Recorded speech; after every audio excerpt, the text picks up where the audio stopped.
Hi guys, welcome to my channel. Today I bring you the second part of the story, The Jowlagiri Man Eater by Kenneth Anderson. Danny noticed something black and white on the ledge behind him that was barely 2 feet away. Picking it up, he found out that it was the major portion of the tigress's ear, which had been torn off by his bullet at that close range. It was still warm to his touch, and being mostly of skin and hair, it hardly bled along its torn edge. Just to say he was disappointed and annoyed was not enough to describe 1/10 of his emotions. He had failed to kill the man eater at a point blank range, failed to even wound her in the true sense. The tearing off of her ear would hardly cause any inconvenience to her beyond causing a slight local pain for a few days. On the other hand, his miss would teach her never to return to a kill the second time. This experience would make her all the more cunning, all the more dangerous, and all the more destructive because now she would have to eat when she killed and then kill again when she felt hungry, increasing her killings beyond what would have been normally necessary. She might even alter her sphere of activities and remove herself to some other part of the country where the people of that area would not be aware of the arrival of a man eater and so fall still easier prey. He sat there cursing himself for not being able to shoot the tigress throughout that night, hoping against hope that the tigress might show up again, but all to no purpose. When morning came, his men returned and found him chilled to the bones and unconsolable and disappointed beyond expression. They had brought hot tea and sandwiches for him, after having which restored some of his spirits and made him adopt a less critical point of view of the situation. The situation could have been much worse had it not been because of his sixth sense, he analyzed later. That was something he was really thankful for. He had a close shave with death, and his sixth sense saved his life, otherwise, he would have undoubtedly been lying next to the previous day victim as a partially devoured corpse. Approaching the spot into which the tigress had leapt, they searched around for blood spill, but as he had expected, they found no traces of it except for an occasional smear from the damaged ear against the leaves of bushes as the tigress retreated into the bushes into what turned out to be a very surprising situation. Eventually, they had returned to the hamlet, an unhappy bunch of people, and Ancheti, and then Gundalam to report complete failure. He remained at Gundalam for a further 10 days, persistently tying buffalo baits each day, although he had little hope of success. He spent the whole mornings and afternoons scouting the forest in search of tracks, and the nights were spent in sitting over waterholes, game trails, and along the bed of the Gundalam River, hoping that the tigress would show up, but all that was up to no avail. Parties of men went out in the daytime in all directions to secure news of further kills, but nothing happened. The tigress had apparently abandoned that area and had gone off to healthier localities. On the 11th day, Anderson left Gundalam and walked to Ancheti and Dankanikota. After that, he traveled to Hosur, where he told his friend the sub collector of all the incidents that had happened and extracted a promise from him to inform him immediately of further kills should they occur, because now he felt himself responsible for the welfare of the people of the locality. Then he returned to his home in Bengaluru after leaving Hosur. 5 months passed, during which time he had received 3 letters from the sub collector informing him of vague incidents of human tiger kills from distant places, two from Coimbatore district and one from Mysore state, and a fourth from a place still further away. Then suddenly came the bad news that he had feared, but had hoped would not happen. A tiger had struck again at Gundalam, killing her eighth victim there, and the next evening had snatched from the very door of the little temple at Sulakanda the old priest who had attended to the place for the last 40 years. The letter concluded with the request to come at once. Anderson was holding himself in readiness for the worst, and within 2 hours he left for Jowlagiri. Arriving at Jowlagiri, he was able to speak to one of the party of pilgrims who had almost been an eyewitness to the death of the old priest of the temple at Sulekanta. A group of men had been on a pilgrimage to visit the temple at Sulekanta. As they were approaching it, they heard a low growl of a tiger which leapt into the forest from the roots of a giant peepal tree that grew some 30 yards away. They ran for shelter into the temple itself, but they were surprised to find it empty. And looking out, they were aghast to see the body of the old priest lying under the peepal tree among its roots that directly faced them. After some time, gathering enough courage, they approached in a group and found out that the priest had been attacked by the tiger either in the temple or near it, and had been carried to the spot to be devoured.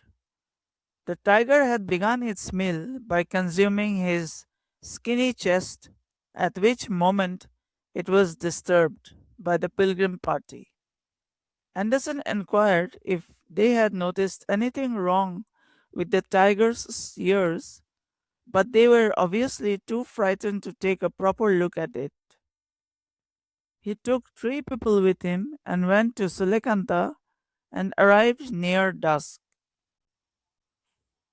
The journey to Sulekanta was quite uncomfortable, traversing a valley between two steeply sloping hills that was densely covered with bamboos. Since they did not have time to make a proper camp, they decided to sleep in the deserted front portion of the temple itself, which was otherwise unadvisable. But since darkness had already fallen, and with a manager around, all principles had to be overruled. The men gathered brushwood and rotting logs that lay nearby to build a fire for their warmth and protection, while Anderson stood guard with a loaded rifle. It was a moonless night, and attempting to sit up under such circumstances in the hope of its passing near the temple would have been both dangerous and futile. Soon they had a bright fire blazing, and they sat on the inner side of the front portion of the temple and away from the pitch black jungle night. Listening intently, they could hear the deep belling boom of slumber, which was returned by a harsher note of a stag. But since these calls were not persistent in repetition, meant that the animals were not alarmed by any major foe as the king of the Indian jungle. After midnight, they decided to keep guard in twos for 3 hours at a time. The first to guard was taken up by Anderson and one of his companions, while the other two slept. Nothing much happened except for the fact that a solitary tusker had approached to catch a sight of the fire, trumpeted once, and crashed away. A cocker or a barking deer uttered its sharp cry around 2 a.m., but this was not continued. He decided that it was disturbed by a wandering leopard. At 3 o'clock, he woke up the two sleeping men, and Anderson went to sleep to be awakened up by the spirited cry of a jungle cock greeting the rising sun. After having tea and some food, which gave them a new life and heart, they walked across the giant peepal tree and inspected the remains of the old priest. The vultures at daytime and hyenas and jackals at night time had made a good job of him, for nothing remained but a few cleanly picked bones, at the sight of which he started reflecting on past events of the old man who had tended this temple for the past 40 years, looking daily upon the same view as he saw now, hearing the same night calls of sambar, kakar, and elephant as he had heard that night, and was now but a few bones folded in the crevices of the huge peepal tree. The next hour was spent looking around, hoping to find pug marks and perhaps identifying the slayer. But although they saw a few trails that were old, but they could not be sure they were made by that particular tigress. By 9 a.m., they left on a long 23-mile trek to Gundalam and arrived there after 5 p.m. There he started inquiring about recent killings. He was told that two herdsmen were attending to his cattle at the same watershed where he had tied his buffalo bait. This man had a companion with him who had walked across to the bushes to answer the call of nature. There, from behind the bushes, arose the devilish head of a tiger with only one ear, soon to be followed by a stripped body. The man screamed once when the fangs of the tiger shrank into his face and neck, after which the tiger disappeared into the jungle with his victim. At last, this was the information Anderson was both dreading and waiting to hear. So, after all, it was now confirmed that the killer was none other than his old enemy, the tigress, who had at last returned to the scene of her former acts of causing severe damage and loss of lives. For she had returned as a vastly cunning predator, and he held himself responsible for that. Anderson heard no reports of any cattle or buffaloes being killed by this beast, so he did not waste any time in setting up live baits for this tigress like he did previously. Realizing that he had an adversary to deal with whom he hoped to vanquish in a chance encounter face to face. The next 2 days was spent in searching again in the surrounding jungle, hoping by luck to meet the killer, at the same time dreading and fearing of being attacked from behind at any moment. He found plenty of pug marks in the soft sands of the Gundalam River where the familiar tracks of the Jowlagiri tigress were plainly in view, adding confirmation to the thought that his poor shot some 5 months ago made him feel responsible for several more deaths. On the third day at midday, a group of men arrived in a highly nervous state, covering 30 miles from Jolagiri, to tell him of a further kill. This time it was the watchman of the Jolagiri forest bungalow who was killed and was half eaten the previous afternoon within 100 yards of the bungalow itself. Hoping that the tigress might retrace her steps towards Sulekanta and Gundalam, as she was rumored never to stay in the same place for more than a day after making a human kill, a strategy adopted by her lately, he left with his men at once, aided by the party from Jolagiri, who, even though they had practically run the 30 miles to Gundalam, wished to return to the 25 miles to Sulekanta with Anderson and his men, protected by his rifle, rather than return by themselves. They again reached the temple of Sulekanta. At that time, daylight was beginning to fade.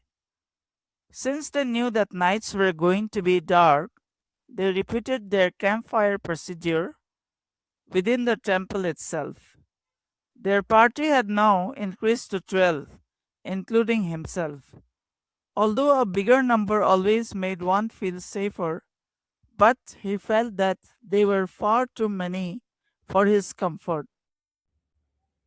This time they were not to spend a peaceful night. The Sambar and Kakar were restless from nightfall, and at 8:30 p.m. they heard a tiger calling from a spot he judged to be about half a mile away. This was repeated from quite close quarters an hour later. He could then easily distinguish from the tiger's tone that she was calling for a mate. Coming closer, the tigress also saw the campfire burning and became aware of the presence of human beings. She obviously hoped for a male. She circled around the temple twice. Her repeated mating calls were intermixed by distinctly audible grunts of anticipation. Seeing all this gave him an idea by which he thought that he might possibly succeed in keeping her in the vicinity till daylight, at which time only he could hope to accomplish anything. Anderson gave the answering call of a male tiger twice and at once received the urgent summons of the tigress. She, quite rightly, came to the edge of the clearing and called so solidly that they almost felt paralyzed. However, Anderson was careful not to call while she was in the immediate vicinity, which would only arouse her suspicions. Instead, he instructed the men to talk loudly and not overstoke the already blazing fire, instructions the men found most unwelcome. He hoped that by doing this, he would be able to keep the tigress in the vicinity till daylight, who was driven by the urge to mate and at the same time by appetite. Shortly before dawn, she called again. He congratulated himself that he had succeeded in keeping the tigress in that area. As soon as it became light enough to see, he moved quickly down the path towards Jolagiri, where about a quarter mile away stood the tamarind tree under which the boy had been killed over a year ago. He had previously noted an ideal sitting position which required no preparation. He reached the tree safely and climbed it up some 12 feet to a crotch which was reasonably comfortable, and provided a clear view of the path at both ends. Then, expanding his lungs, he called lustily in imitation of a male tiger. He received no answer, only silence, and began wondering if, after all, the tigress had moved at dawn. He was now gripped on by a new anxiety. Perhaps she was near the temple at that moment, waiting for one of the men she had marked down the night before to come out of the building.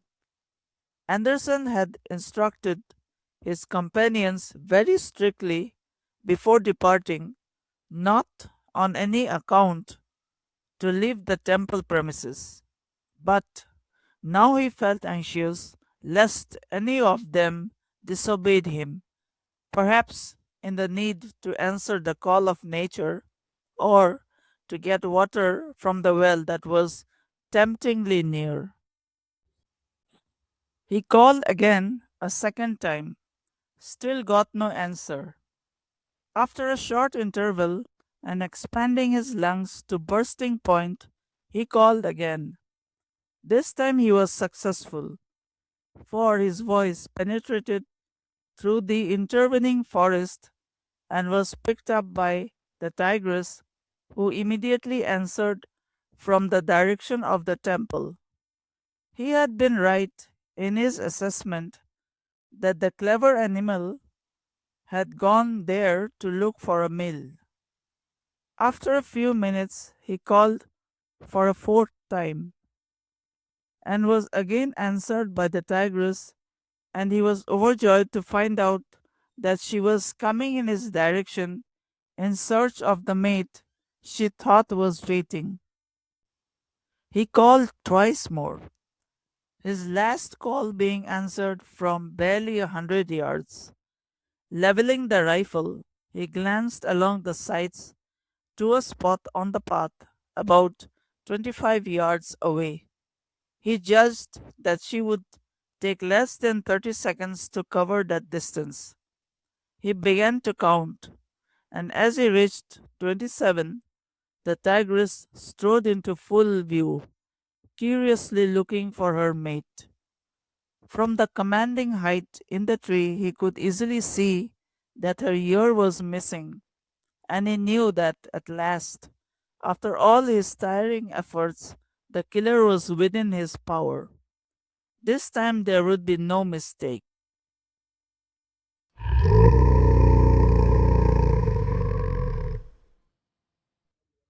To halt her onward movement, he moaned in a low tone. She stopped abruptly and looked upwards in surprise. The next second, the .405 bullet crashed squarely between the eyes, and she sank forward in a lurching movement and lay twitching in the dust. He placed a second shot into the crown of her skull, although there was no need to have done so.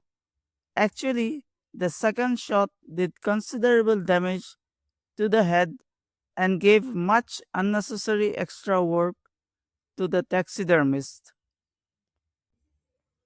Thus was how the man-eater of Jowlagiri killed. It was a tame and inglorious end that came to her, and although she had been a murderer, silent, savage, and cruel, Anderson could not help but feel a pang of conscience pricking him for the way he had used to lure her in to kill her. His 11 followers were elated to see the tigress dead. A stout sapling was cut to which her feet were lashed by a strong creeper vines, and they began the 7-mile walk to Jowlagiri. The man-eater's presence had such an effect on the people that no humans were afoot until they entered the village itself. Then the word went around that the man-eater was killed, and throngs surrounded them. He allowed the people to feast their eyes on their one time foe for a short hour while he rested under a tree some distance away, where he was served with hot tea and some food and two pipes of tobacco that refreshed him. Then he returned to the village, and the people there helped him lash the tigress across the rear seat of his two-seater Studbaker, and he began his homeward journey with the comforting thought that he had lived down his error and avenged the deaths of many humans. So, guys, here I come to the end of my second part of the story. If you had not subscribed to my channel, please do subscribe. Thank you for listening and bye for now.